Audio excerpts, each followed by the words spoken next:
describing something of little importance or trivial. We are looking at how to pronounce petty. Petty ready, watch me take off with this pettiness. Yeah, make a post, watch it take off like a rocket ship. Hey, check my comments, all of these people they savages. Yeah, don't come in here talking big if you can't handle it. Nah, I'm on a mission, they in their feelings, they only hear shots ringing out. Taking their personal lead, that's what I'm talking about. Petty. What's up, everybody? It's your boy KD Dollar. Yo, it's your boy Petty Kane. And we like to welcome you back to Petty Podcast Show. Look at my dude Gerard on Petty Kane. Looking slicker than silver over this motherfucker. Yippee-ki-yay, motherfucker. In the all white. Clean, you hear me? Hey, ain't that what Bruce Willis tell him? Yippee-ki-yay. He also say, Yeah, he will shoot some shit, too. Yo, I heard Bruce Willis ain't doing too good nowadays anyway, man. Nah, Prayers after Bruce Willis, bro. Yeah, he entertained me all through my young years. Yeah, straight up. All 25 diehards. Damn, man, I heard he can barely even talk now. I mean, but he like, what, 80? That's fucked up. He is, bro. Like, what, I'm 45. He got at least be like 70-something. Really? Almost put, yeah. Wow. The nigga was 50 when he was in Die Hard. I'm a big fan of Bruce Willis. Yo, anyway, we like to all our petty people out there in the universe to like and subscribe to our channel. Please. Also share it too, man, because we funny, man, and we petty. And let somebody else laugh and be petty too. Funny as the fuck. Straight up. Man, in local news, we are in Dayton, Ohio. Bruce Willis. You graduated from Dayton Public Schools. Barely. I graduated from Dayton Public Schools. Well, I ain't gonna say barely. I graduated in the top 50. Yo, smart ass nigga. Nerd alert. But that's when we had Superintendent Williams in charge, man. Facts. You know what I'm saying? Dayton Public Schools was the stuff back then when he was in charge, man. And we didn't have all these other people. And now Dayton Public Schools is searching for a new superintendent. Again. So now they got Dr. Lawrence as an intern superintendent, but they're still paying a company upwards to $70,000 just to find a superintendent. Damn, for real? 70,000? 70,000, up to 70,000. It's anywhere between 65 and 70,000, 75,000 just to find another superintendent. Y'all can give me that money, I'll find one. Or you can give me that $205,000 that y'all gonna get a new superintendent, and I'll be the superintendent. So why you think that the intern is not hired as the permanent superintendent? I have no idea. That's a good question. But though. he said that he would like to keep the job, and I'm like, well, why? If you already got somebody that's qualified, he went to Dunbar, graduated in '84. Oh, that's the reason. Petty. You Dunbar people. He don't shoot hoop. He's worked in Dayton Public Schools for many years. He's been an assistant principal. He's been a principal. He's taught at, you know what I'm saying, numerous schools. But yet they still gonna shell out $75,000 to find another superintendent, man. And it's like, why not just keep homegrown people who know the community, know the psychology of this community, and know the demographics, and just a familiar face with people who we already know. But y'all gonna go out and y'all gonna find somebody from Alabama or North Carolina, somebody that don't know nobody here, don't know nothing about Dayton culture or Dayton history, and shit ain't gonna get better. So do you think they're trying to hire a particular face? I don't know, man. I mean, we've been through that. Elizabeth, what was her name? Lolly. She didn't do a good job. She ain't do a good job. Don't do that no more. Don't do that no more. Petty. So listen, you want to get people who are familiar with their own people when you want them to lead their people.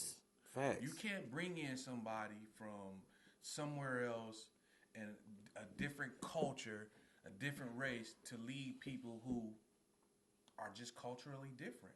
You know what I'm saying? We learn different, we live different, we are different. So I'm gonna tell y'all now, I'm available. I'll take that 200,000 and I'll be the superintendent. And I guarantee you that the grades will come up. I guarantee you attendance will come up, and I guarantee you that parent participation will get a lot better. Like, how are you going to hire somebody that is not familiar with the community or the learning behavior or process with dating? Because, man, I think they think that shit looks good on paper when they do this search and go over all of these numbers and accomplishments and all of this stuff that they you know, that they use to pick who they gonna pick. Okay. But it, man, that stuff don't work all the time. Sometimes you just gotta get Pookie from the hood, man, who's probably self-educated or went to college, and he know all the mamas and daddies, and he know all the kids, and he know how to reach people at the level that they need to be reached at. Okay, so for all our parents out there who have children in the Dayton public schools, what do you think they should be looking after in our new superintendent? That's a good question. What do y'all qualify as a good Dayton public schools superintendent? Or should we just keep the guy that we got as the intern? Like, just get him the job. You know what I'm saying? Like, don't waste that $75,000 when you already got a qualified candidate already in the intern position. Just give him the damn job. Facts. And if you get the job, nigga, hire me as your assistant. I got you. Petty. Yeah, DPS, stop being petty, man. Stop being petty. Stop going to go look for people who don't fit the criteria and who don't fit the agenda of Dayton Public Schools. Hire that man that's already in the position, and let's move on and let's make Dayton Public Schools great again. Please. Because I took that from Trump. You're welcome. Y'all educating a bunch of dummies. Y'all making kids dumb again. Katie, we don't call them that. It's not their fault. They're not dummies. They're just dumb they're as just fuck. they're just challenged. Neanderthals. Caveman. Stop it, Petty Pendergrass. Stop it. Petty. In petty national news, some dumbass person went and shot up UNLV. Bruce Willis. The University of Nevada, Las Vegas. Petty. I think it was like 3 people that was fatally shot. There's some people that's injured. This is my thing, man. Every year we have about 5 or 6 of these shootings where people take their guns and go shoot up crowds of people. We just had a shooting at Walmart. Yes, we did. Dayton, Ohio just had a shooting. And, you know, some years ago, we had the boy come down to the Oregon district, shoot up the Oregon district. Yep. I mean, Vegas had another shooting where somebody shot up the damn strip when everybody was out there. What the hell is y'all problem, man?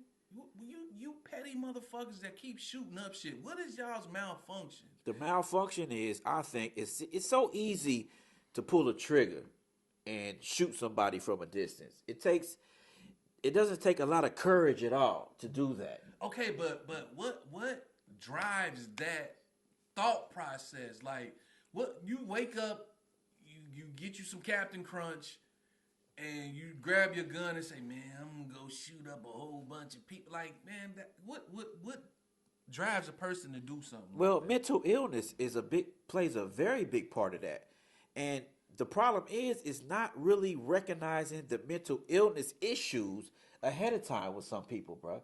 It's a lot of triggers out here. You got video games, you got TV, you got family problems, you got a whole lot of depression going on out here. And if it's not recognized and dealt with in a certain form or fashion immediately, then you have these people out here self-medicating off drugs and things of that nature. Man, the world is built around negativity. It is.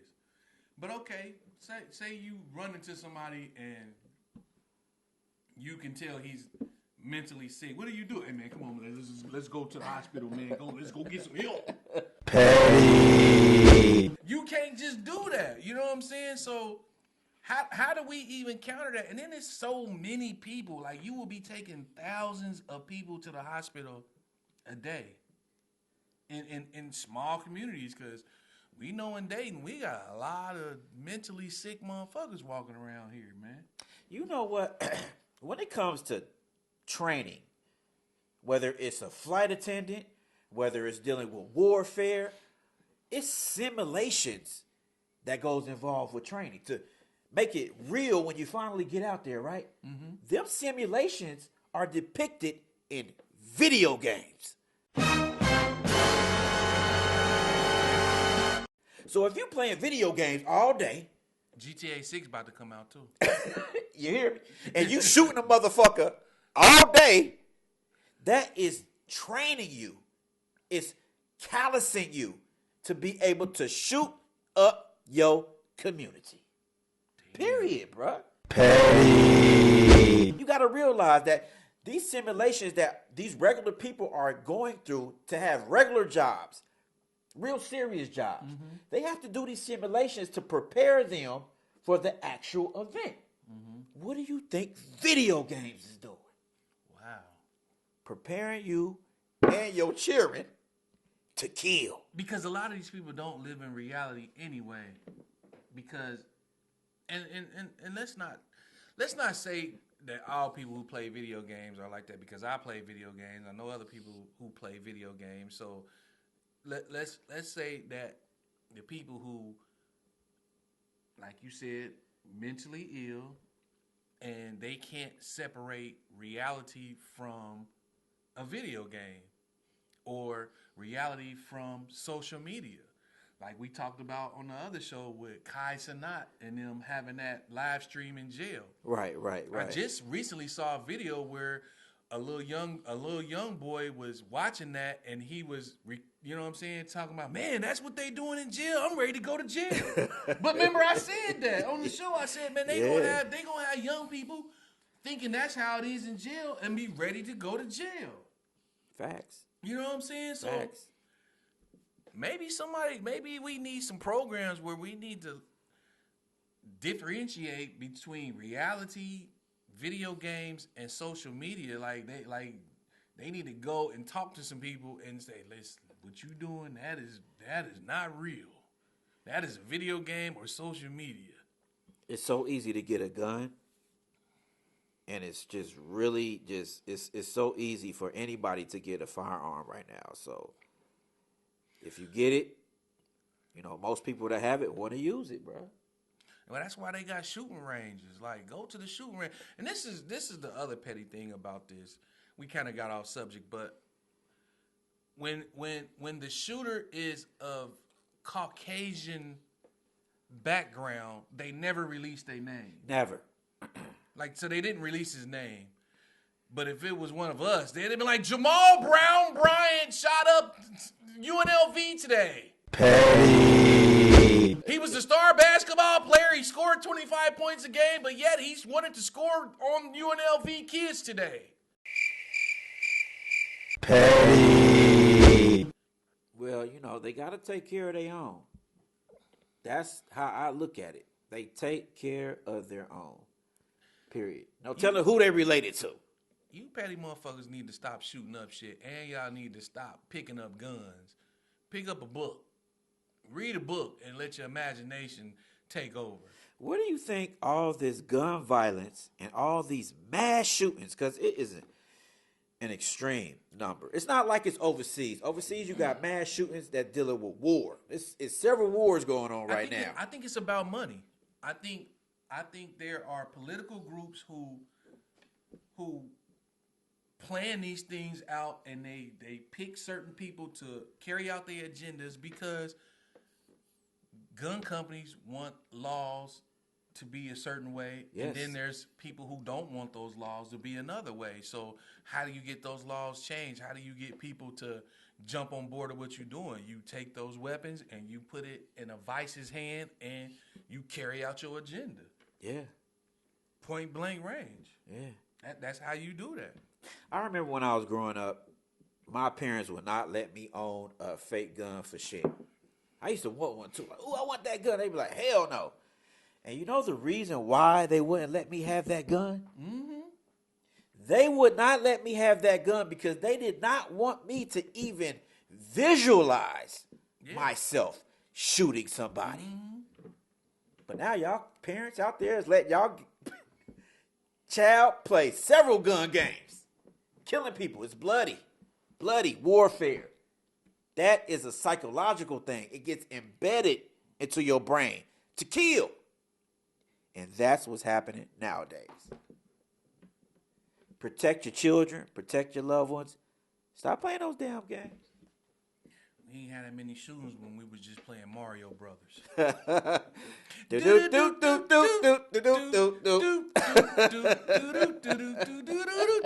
Boing, boing. I remember I trapped a turtle and had 25,000 million free men. Nigga, I played for 5 days off them. I never cut the game off because you couldn't pause it. Now you got little niggas on their headphones talking to other motherfuckers talking about, nigga, I just shot you. And it's a white boy. You know what I'm saying? Suck dick. I'ma kill you, you black bitch. And he on the game playing, shooting you. Yeah, they do that. Petty. Okay, so Lil Nas X is blowing up the internet. Like earlier this week, he blew up the internet because he said he was coming out to do Christian music. What you think about that, Kane? Exactly. Petty. Hell, you was just the devil's whore 2 years ago. Remember he was falling in hell, and then he landed on the devil's lap, and he got to dancing and shit? Petty. Lil Nas X, he is tearing up the internet right now. They are killing Lil Nas X. The devil's whore. He was the devil's whore. And now you're coming out doing Christian music. And at first, Kane, I was thinking like, when I first heard it, I was like, okay. I was thinking like, okay, maybe he's turning over a different leaf. Because Lil Nas X did grow up going to church. He did quite often with him and his family.